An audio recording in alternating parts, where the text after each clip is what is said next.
not going crazy. You're just finally hearing the voices your ancestors called gods.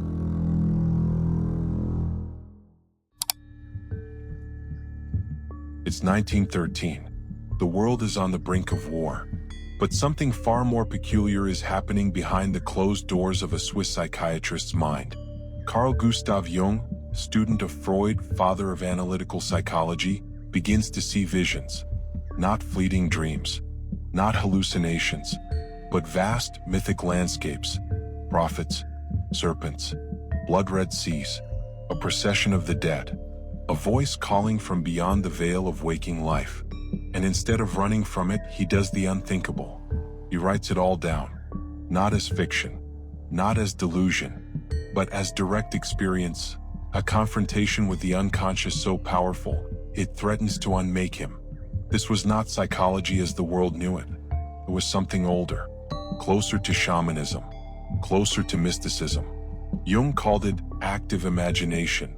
But what he was really doing was entering the mythic layer of the human soul and documenting what he found. And what he found was terrifying, beautiful, and forbidden. For 16 years, Jung poured these visions into a giant, crimson leather-bound book, illuminated by hand, like a medieval monk transcribing the apocalypse. The book was kept hidden by his family for decades. Even among Jungians, it became legend. But in 2009, nearly a century later, the Red Book was finally published. And it changed everything. Jung wasn't just analyzing dreams. He was descending into the underworld of his own psyche and finding something collective, something transpersonal.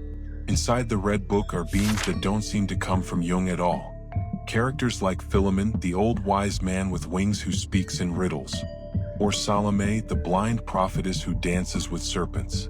They appear again and again, just as Egyptian gods and Greek demons appeared to mystics of old.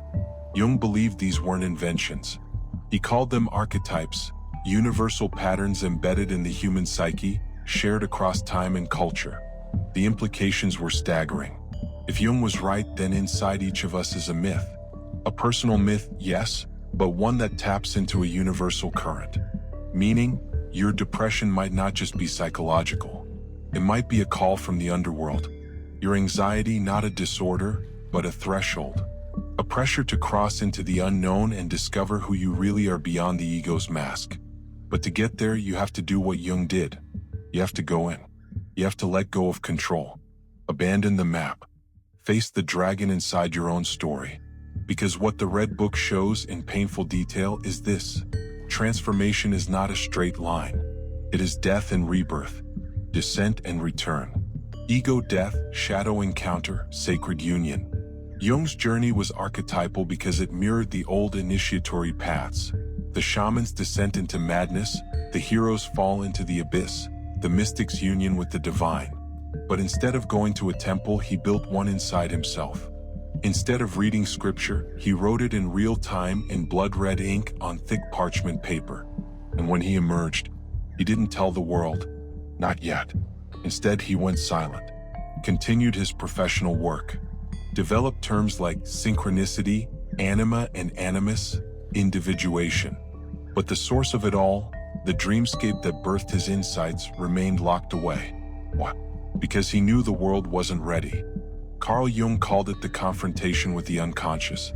But what he entered was not simply his own repressed memories or childhood shadows. He walked into a realm where the soul speaks in symbols and time dissolves into archetype. In this red, dream-soaked manuscript, Jung charts his journey through inner kingdoms that mirror ancient myths, not as metaphors but as real encounters. He didn't imagine the figures he met. He let them speak. He let them challenge him. And in doing so, he discovered something terrifying. The unconscious isn't just a repository of your past. It's a living, breathing intelligence, one that knows you better than you know yourself. When Jung met Philemon, the bearded winged guide, it was not a comforting spiritual mentor. Philemon spoke with divine authority, telling Jung truths he didn't want to hear. Then came Elijah, then Salome, then the serpent. And soon, Jung was caught in a cosmology more reminiscent of Gnosticism or ancient mystery schools than anything in modern psychiatry. He writes, I fell into the dark and deathly silence reigned. A dead silence. It is an unearthly silence. I am dead. Everything is gone. I am in the underworld. This wasn't poetic flair. He was describing ego death, a dismantling of the rational self. But he wasn't lost. He was being initiated. Jung's descent mirrored the myth of Inanna's journey to the underworld, Orpheus seeking Eurydice, Jesus descending for 3 days after the crucifixion. Different names. Same pattern. The psyche requires death to be reborn. And the Red Book shows us that this process isn't just psychological, it's spiritual. Jung's visions crack the boundary between science and spirit, showing that healing doesn't come from understanding your trauma intellectually. It comes from dialogue, from listening to the archetypes, facing the shadow, integrating the opposites. It's alchemical. Jung was obsessed with alchemy. He saw it as the symbolic language of inner transformation. In the Red Book, every figure represents a stage in the process. Nigredo, blackening; albedo, whitening; rubedo, reddening; shadow, illumination, integration. These weren't mystical fluff. They were metaphors for real psychological metamorphosis. But here's the twist. Jung didn't believe these visions were just in his head. He believed he was tuning into a field, a collective unconscious, a transpersonal ocean where human minds dip into the same archetypal patterns. In today's terms, we might call this a morphic field, a resonant blueprint, or even a quantum informational matrix, because what Jung described sounds eerily close to what mystics and physicists now suggest, that reality is shaped by symbols, frequency, and mind. And if that's true, then the Red Book is not a diary. It's a transmission, a decoded fragment from the dream time, the imaginal realm the mystics call the mundus imaginalis, a place as real as matter but made of meaning. And here's the secret Jung discovered. You don't access this realm by belief. You access it by attention, by surrender, by descent. You enter it when the old story breaks, when logic fails, when your soul calls you somewhere deeper and nothing in the outside world makes sense anymore. That's where transformation begins. And Jung proved it. He emerged from this inner odyssey a changed man. His theories were no longer academic. They were earned in blood and vision. Synchronicity, shadow, the self, individuation. These weren't terms in a textbook. They were the bones of his soul work. But he kept the Red Book secret. Maybe because he knew that if the world saw it, they wouldn't understand. Or maybe, just maybe, he knew it wasn't just his story. It was ours. Because as Jung once said, who looks outside dreams, who looks inside awakens. But what he didn't say and what he lived is that awakening is not a blissful ascent. It's a dismembering, a holy unraveling, a descent into the forgotten corridors of the psyche where the gods still whisper in symbols. The Red Book is not a textbook. It is a grimoire, a coded transmission, a mythic excavation of a man who dared to meet the chaos within. And that's why it remained hidden for decades. His family feared people would think he had gone mad. And maybe he did. But sometimes, madness is just untranslated truth. This was Jung's private gospel, the place where science couldn't go, where therapy wouldn't dare, but where the soul demanded he enter. He didn't write it for prestige. He painted it with calligraphy, bled it in pigment, structured it like scripture. He wasn't documenting symptoms. He was speaking with archetypes. He wasn't theorizing the unconscious. He was descending into it like a cathedral. You'll meet Philemon, the inner sage. You'll meet Elijah, Salome, Abraxas. You'll meet the voices that live inside all of us until we finally choose to listen. Because Jung wasn't just creating characters. He was mapping the terrain of inner alchemy. The phases of dissolution, confrontation, sacrifice, and rebirth that every seeker eventually faces. Not in dreams, but in the mirror of a life unraveling. And that's what makes this dangerous. Because the Red Book doesn't just inspire you. It destabilizes you. It plants questions so deep your ego can't reach them. It asks, what are you really made of when the roles fall away? Whose voice are you obeying in your silence?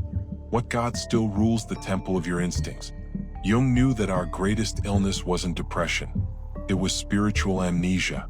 a forgetting of the symbolic layer of life, a severing from myth, from ritual, from the sacred patterns that gave shape to our ancestors' reality.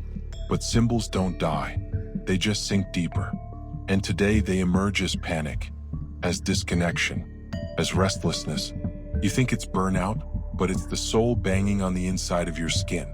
In a world addicted to surfaces, Jung reminds us, the truth speaks in symbols, not sound bites, not dopamine, not affirmations, but serpents, crucifixions, towers, and dreams. And the psyche will keep sending you symbols, louder and louder, until you feel them. Because once you feel them, you begin to remember that you were never just a personality. You were myth, memory, and magic all along. That's why this book was suppressed. Because a person who knows how to read symbols doesn't need to be told what to believe. They don't need to be saved. They know they are the alchemical process, unfolding. And that's dangerous to systems, to ideologies, to false gods. Because a sovereign psyche cannot be controlled. So if you're feeling it now, that trembling, that ache to go deeper, it means your symbols are waking up. It means you're being summoned, not by someone else's story, but by your own myth. And if that terrifies you, perfect. You're exactly where Jung was when he began. Now, if you're ready to take this further, there's a book you'll want to read next. It's called The Forbidden Laws of Reality by Philemon Jr. And it's not a summary of ancient wisdom, it's a reimagining. It speaks to what Jung intuited, what mystics lived, and what modern science is finally starting to admit. That reality is not fixed. It is created, not by force but by frequency, by attention, by the forgotten inner technologies of myth, memory, and emotion. This book won't spoon-feed you. It will challenge you. It will activate you. It will hand you a mirror and a map and say, go. You'll learn about how emotion programs the body, how myth forms identity, how dreams are more than residue, they are keys, how trauma calcifies your field, and how forgiveness shatters it open again. You'll learn why the subconscious speaks in symbols and how to speak back. It's not self-help, it's soul retrieval. And if you're ready to remember the parts of you that textbooks erased, check the pinned comment below. That's where you'll find the forbidden laws of reality. And before you go, if this video stirred something inside you, subscribe. Not for content, but because this channel, Internal Signal, is a convergence. A signal for those tuning out of the noise and tuning back into the frequency of truth. We're not building an audience. We're gathering the scattered pieces of ourselves. We're remembering the symbols, resurrecting the sacred, rewriting the dream together. Because this is the work, this is the myth, and this is the moment we stop dreaming someone else's dream and begin dreaming our own.